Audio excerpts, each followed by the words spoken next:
Assalamualaikum warahmatullahi wabarakatuh. Kami dari kelompok 3 akan menyampaikan materi tentang terapi zikrullah yang akan disampaikan oleh saya sendiri, Novita Anjarsari, dan rekan saya Muhammad Nur Irfan.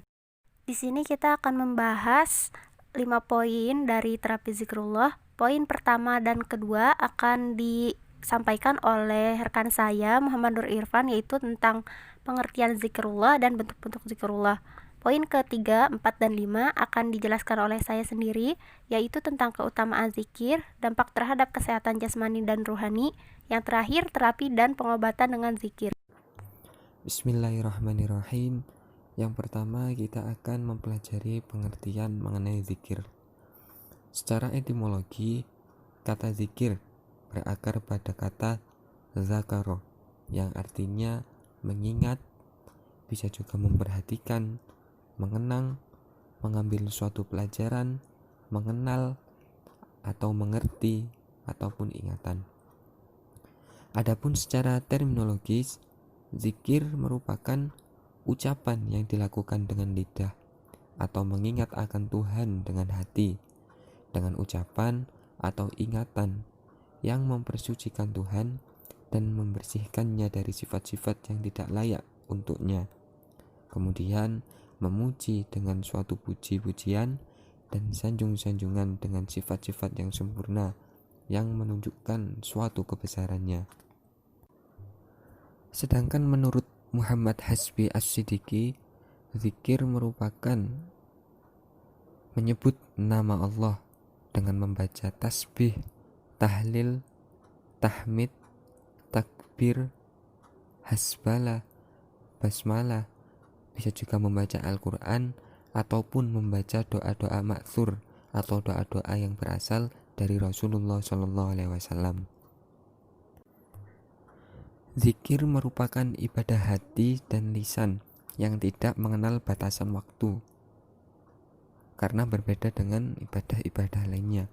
Bahkan Allah SWT mensifati ulil albab kepada mereka yang senantiasa menyebut Rabbnya, baik dalam keadaan berdiri, duduk, bahkan juga berbaring. Oleh karena itu, zikir bukan hanya ibadah yang bersifat lisaniyah, melainkan juga qalbiyah. Imam Nawawi menyatakan bahwa yang utama dalam berzikir adalah kebersamaan antara di lisan dan di hati. Dan jika harus memilih salah satunya, maka zikir di dalam hatilah yang jauh lebih utama. Di dalam ayat lain dijelaskan bahwa untuk mengingat Allah, kita tidak harus mengingat zat Allah semata, melainkan juga dengan mengingat kebesaran Allah, mengingat segala kenikmatannya yang memenuhi alam semesta, dan memperhatikan berbagai tanda-tanda kekuasaannya. Sebagaimana yang telah dijelaskan dalam Quran Surat Al-Imran ayat 190-191. A'udzu billahi minasyaitonir rajim. Inna fi khalqis samawati wal ardi wa ikhtilafil laili wan nahari laayatil liulil albab. Alladzina yadhkurunallaha qiyaman wa qu'udan wa 'ala junubihim wa yatafakkaruna fi khalqis samawati wal ardi Rabbana ma khalaqta hadza batila subhanaka faqina adzabannar. Sesungguhnya dalam penciptaan langit dan bumi dan silih bergantinya malam dan siang terdapat tanda-tanda bagi orang-orang yang berakal, yaitu orang-orang yang mengingat Allah sambil berdiri atau duduk atau dalam keadaan berbaring, dan mereka memikirkan tentang penciptaan langit dan bumi seraya berkata, Ya Rob kami, tiadalah Engkau menciptakan ini dengan sia-sia, Maha suci Engkau, maka peliharalah kami dari siksa neraka. Terapi zikir ini merupakan salah satu metode khas pengajian tawakal untuk mencari sebuah solusi dari beban persoalan kehidupan yang nantinya akan mendapatkan sebuah ketenangan, baik itu jasmani maupun rohani. Orang yang berzikir mengingat Allah, maka hatinya akan menjadi tentram, sebagaimana firman Allah, A'udzubillahi minasyaitonirrajim. Alladzina amanu wa tatma'innu qulubuhum bidzikrillah. Ala bidzikrillahi tatma'innul qulub. Artinya, orang-orang yang beriman dan hati mereka menjadi tentram dengan mengingat Allah. Ingatlah, hanya dengan mengingati Allah lah hati menjadi tentram. Kemudian yang kedua yaitu bentuk-bentuk zikrullah. Ibnu Atha, seorang sufi penulis Al-Hikam, membagi zikir menjadi 3 bagian. Yang pertama yaitu zikir jali. Zikir ini merupakan suatu perbuatan mengingat Allah dalam bentuk ucapan atau lisan yang mengandung arti pujian,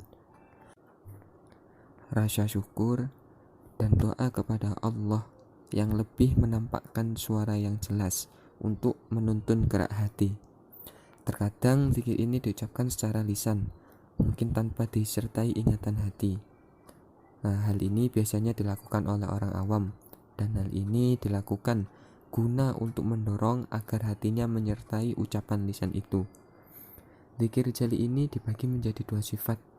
Yang pertama bersifat muqayyad, yaitu terikat dengan waktu, tempat, atau amalan tertentu lainnya, seperti ucapan dalam sholat ketika melakukan ibadah haji, doa-doa yang diucapkan ketika mau makan, sesudah makan, tidur, keluar rumah, bekerja, belajar, dan sebagainya.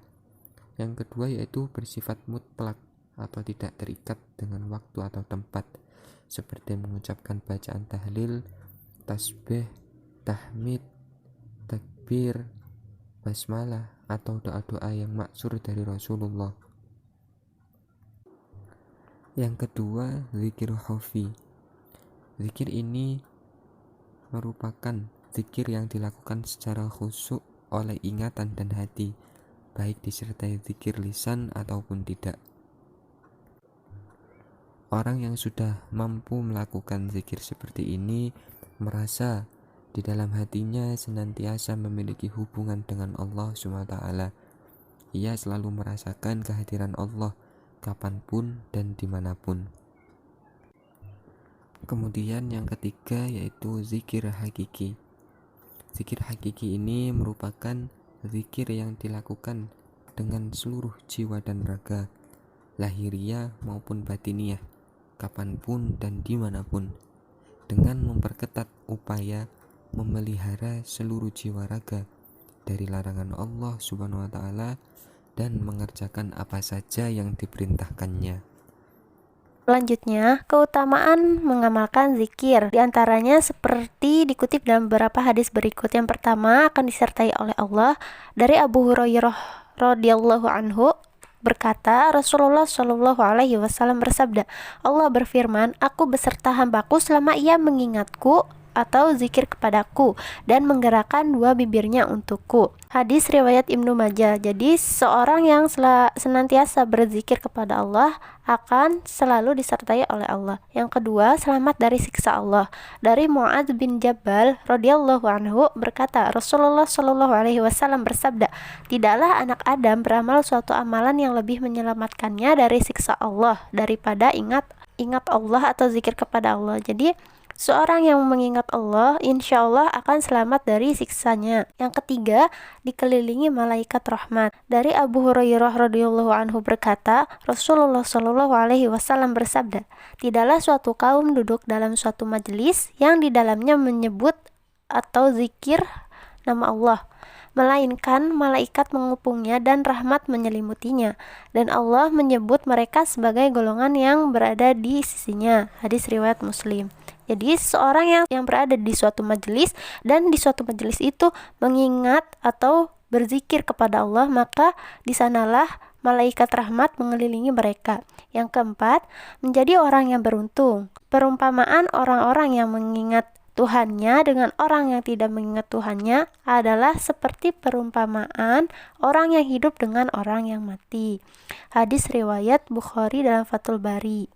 Jadi, orang-orang yang biasakan zikir adalah orang yang mengambil manfaat ayat-ayat tentangnya, dan mereka adalah ulil albab, yakni orang-orang yang mau berpikir.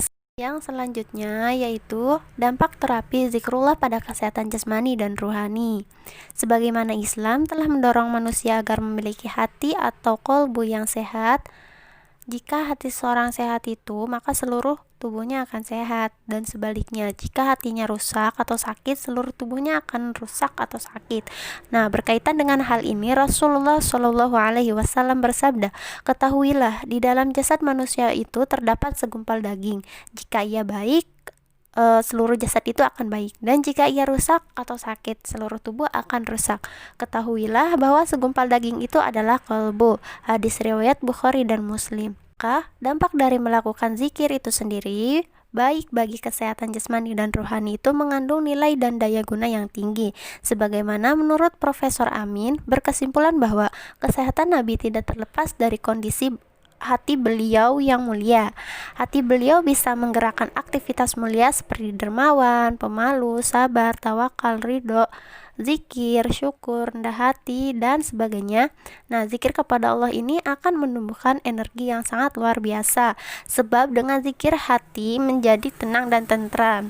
Jika dilihat dalam dunia kedokteran atau secara fisik ya, ada satu teori yang mengatakan psikoneuroendokrin imunologi, artinya hati atau jiwa yang tenang, sabar, pemaaf, dan sifat positif lainnya akan mempengaruhi kelenjar, di mana kelenjar ini akan mengeluarkan hormon sehat. Karenanya tubuh menjadi kebal dari segala penyakit. Maka jika secara rohaninya itu dapat menenteramkan dan menenangkan hati, maka zikir kesehatan jasmani itu dapat menyembuhkan berbagai penyakit fisik seperti tekanan darah tinggi, jantung, rasa nyeri, dan lain sebagainya. Adapun terapi dan pengobatan dengan zikir, sebagaimana ada salah seorang yang mendapatkan metode zikir dan doa dalam melakukan terapi ini, yakni beliau adalah Profesor Amin Syukur, di mana pada tahun 1997 beliau pernah terserang kanker otak, dan pada November 2000 beliau terkena kanker pernafasan atau nasofaring. Nah, ketika terkena kanker otak dan dokter meramalkan bahwa usianya tinggal 3 bulan sampai 1 tahun, ramalan dokter itu meleset. Kanker otak yang menyerang beliau sembuh dan sekarang beliau dapat kembali beraktivitas seperti sedia kala. Nah, salah satu usaha yang beliau lakukan untuk melawan ganasnya serangan kanker tersebut adalah menjalani terapi zikir dan doa.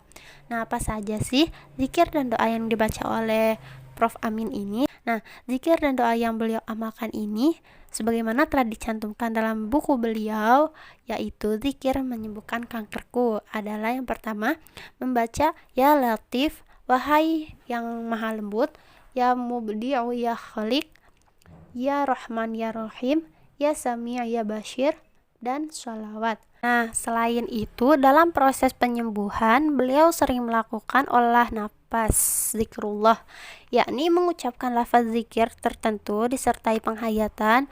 Nah, beliau melakukan hal ini sebanyak 7 kali dengan teknik umum sebagai berikut.